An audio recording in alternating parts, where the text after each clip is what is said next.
Hi, this is Mary again. So this is Spanish Club Day 8 at Memorial Elementary School. So today our topics will be animals and then the sounds they make. Okay, so in front of you, you see the vocabulary sheet that I would pass out to them after we went through the typical 5 minutes of snack and then reviewing what we went over last time. So as you can see, I have about 20 animals on here, which seems like a lot, but if I was actually teaching this lesson in the previous week, I would have asked each student what their favorite animal was, so then I could include it on the sheet, because oftentimes um, what happens is we'll be learning something and then each one will have like a specific color or like a specific body part that they want to know, but I obviously don't know like the name of every single animal that is in existence. So in front of you, you'll see 20 that I thought that maybe would interest like a third through fifth grader. So this would obviously change if I was teaching it in a school. But I put the animals I selected into four categories. So you have mascotas, which are pets, salvaje, which is the wild, so animals that you would find in the wild, insectos, which are insects, and then la finca, which is the farm. So I thought this would help break down having such a large amount of vocabulary. So I'll just go through and say them in Spanish so you can hear what they sound like.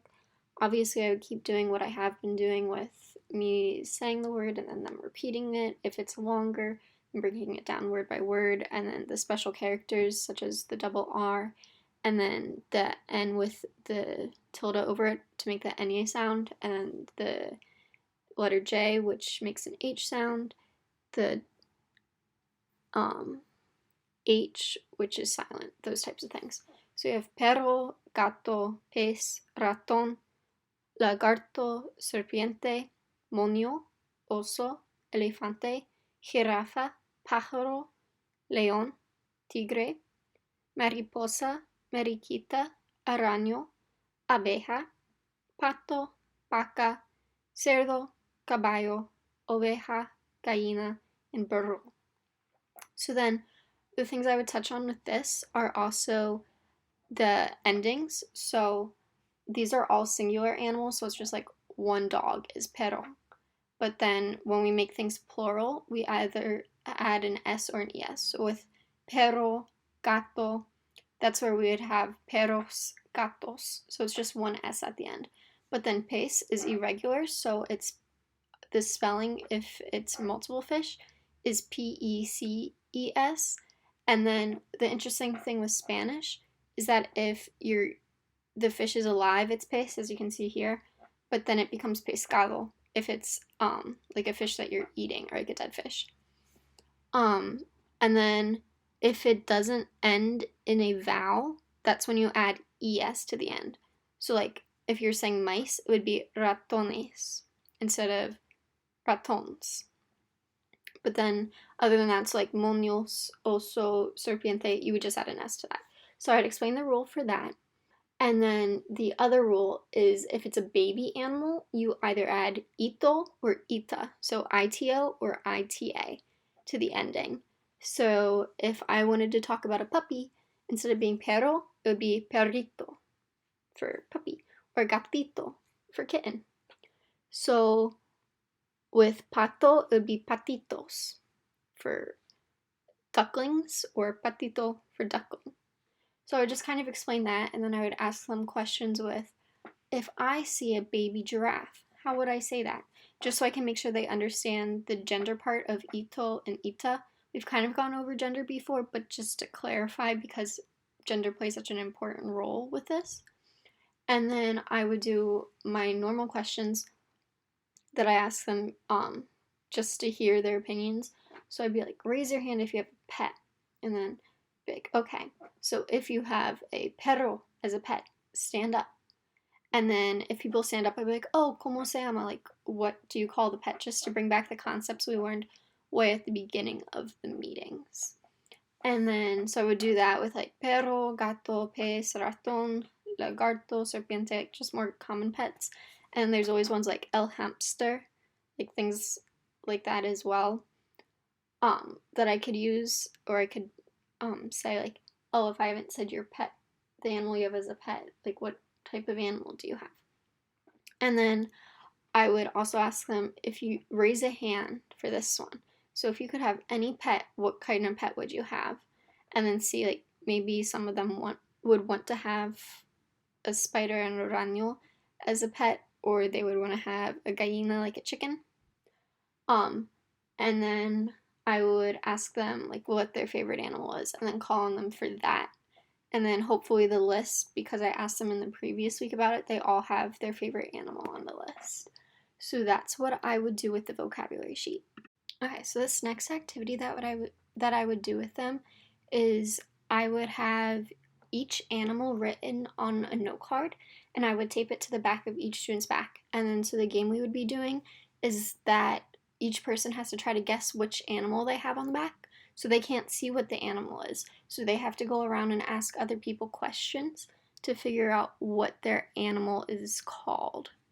So if I had, for example, what I have here, if I have gato on my back, so that's cat. So I'd be like, does my animal have 4 legs? And they'd be like, yep. Or I could say, is my animal something you would find in the wild? I'd be like, nope. And I could be like, is it something I'd have as a pet? And they'd be like, yep. And then I could just go through. So just so they can work with vocabulary, but they're also getting out of their seats and talking to their peers. So after that activity, then I would transition into the next activity, which is animals and their sounds. So for this, you can see I'd give them this as the vocabulary sheet. So it has the animal in Spanish, and then it has a line, and then the animal sound. So for this, we would write down, I'd give them time to do it by themselves. So they're like, okay, perro. So then they have to write the English equivalency. So they'd write dog next to that line in English. So then when we're going through, they can see, oh, perro says guau guau. But then they can also be like, oh, a dog in Spanish makes it sound guau guau. Just to help make that in their head a little bit easier to see. So first I would start with saying, so an animal, in English we say an animal says meow, like a cat says meow, something like that. But in Spanish, instead they use the word hace. So el perro hace guau guau instead of the dog says bark bark. So then we would go through and sound all these out. So you have el perro, which is dog, guau guau, gato, which is cat, meow, caballo, which is a horse that says e. Then we have vaca, which is a cow, and that says moo. We have oveja, which is a sheep that says be. Then we have pájaro, which is bird, which says pío, so pío, pío, pío, pío. Then we have cerdo, which is a pig, which is wink, wink. Then we have moño, which is a monkey, which is e. Then we have pato, which is a duck, which is quack, quack. We have león, which is a lion, which is grrr. So with this, they can roll their R's, or if they can't roll their R's, so it's grrr. Or you can also say grrr, grrr, grrr, grrr, grrr, grrr. So it's kind of up to them. So we have tigre, which is grrr. So same thing. We have abeja, which is bee, which is bzz. Then burro, which is a donkey, which says ia. And then a gallo, which is like a rooster or a chicken, just kikirikiki. So I thought these were just fun little sounds that I thought students would really enjoy because they're fun to make. And then we would talk about how these sounds compare to their versions in English. Some of them are closer than others, so like how a cerdo, which is a pig, says oink in English and Spanish, stuff like that. And then I'd be like, okay, like who can tell me what the pato says? Or ¿qué hace un pato? And then they could raise their hand, right? ¿Qué hace moño? So then they can practice with that. So in the first activity I would do with the animal sounds is at the front of the room with the whole class, I would hold up different animal pictures and ask students what the animals made. So I would ask the question, ¿Qué hace esta animal? So what sound does this animal make? And then they would have to respond using the phrase that was on the top of the animal sound sheet. which is el blank hace blank. So I would hold up a picture of the duck and say, ¿Qué hace esta animal? And they would say, el pato hace quack quack. And then we would keep going through the animals. So here I have the pig, el cerdo. So I would say, ¿Qué hace esta animal? They would say, el cerdo hace oink oink. And the next one with the lion would be, ¿Qué hace este animal?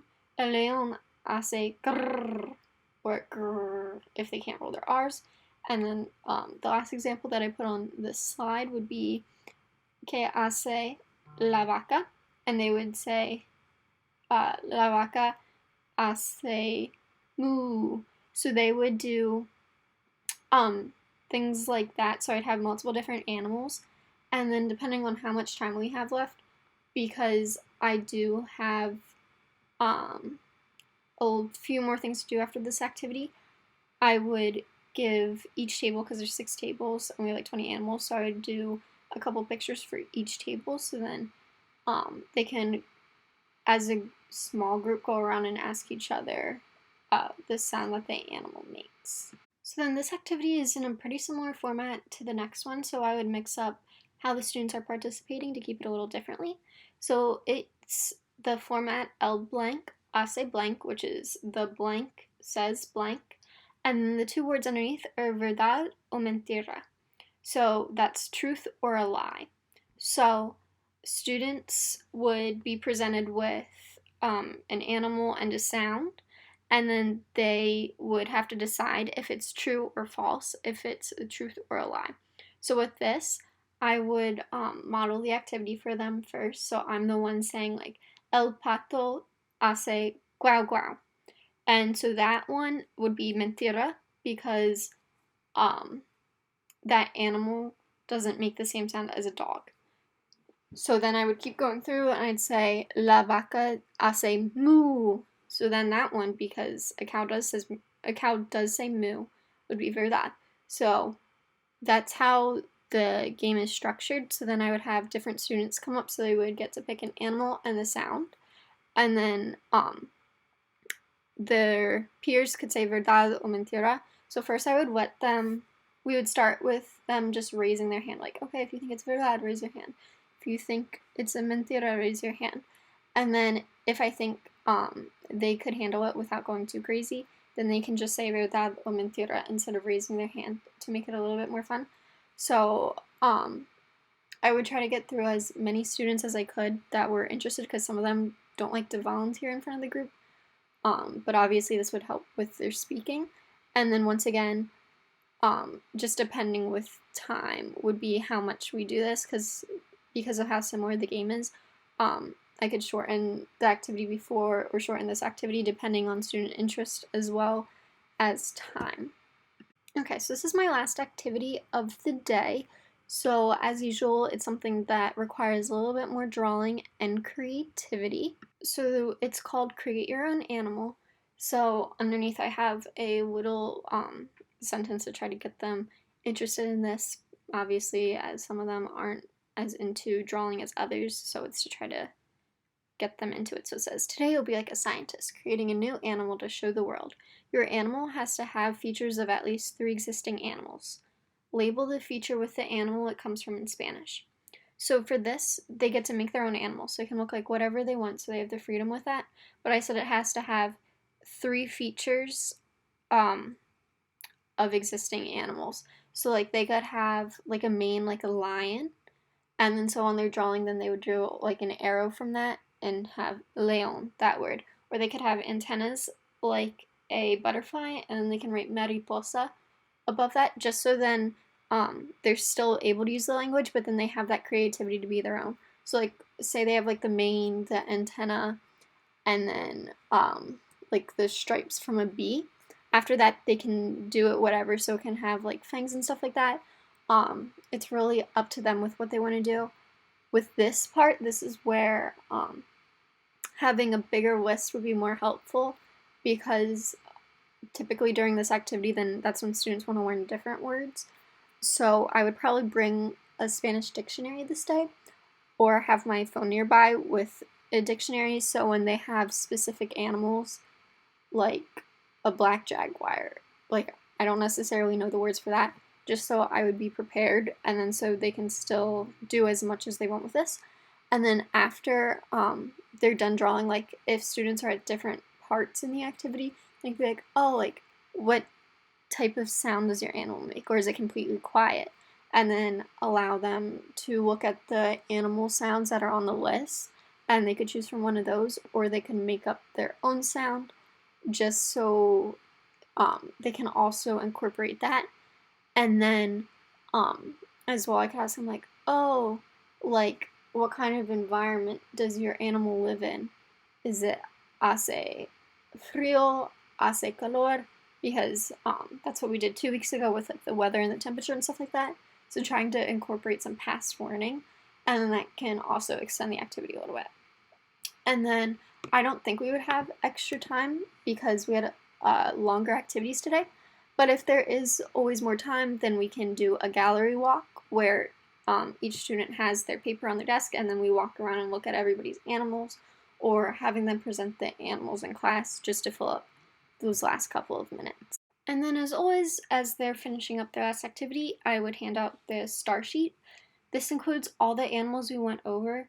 I'm not sure if you saw, but on the original vocabulary sheet with the animals, compared to the animals and their sound sheet, there were a couple additional animals that we learned about just because um, they made more exciting noises, so I thought they would enjoy seeing those a little bit more.